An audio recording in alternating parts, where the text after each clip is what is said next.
Hi, Talis. Thank you so much for joining us today. It's great to see you. Yeah, no, thank you for having me. Absolutely. When did you first realize you wanted to become a writer? Not until about like 5 years ago. I was actually living in Atlanta working in the film industry.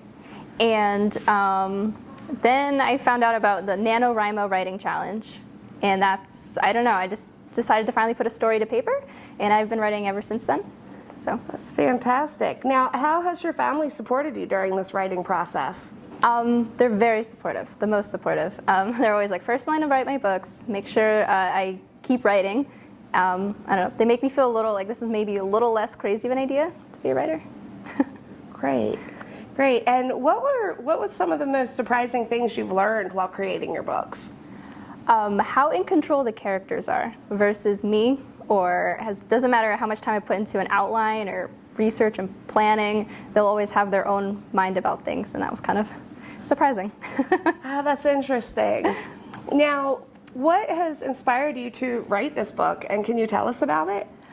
It is, I really love villain stories, like villain origin stories. And so this book is Wings of Ruin, is a little bit of a prequel, but it's ultimately the last book in my fantasy series.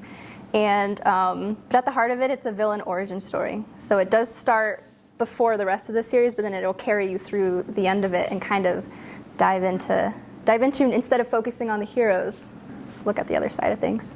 Excellent. And do you have any suggestions to help other writers become better writers? I would say number one might just be write it down.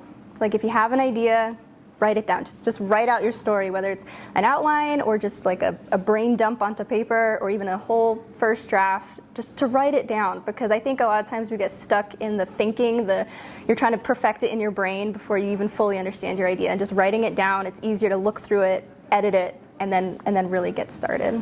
So. Well, that is great. Thank you so much for joining us for our local authors showcase, and thank you for being a loyal patron of the Mooresville Public Library. We appreciate you. Yes, thank you.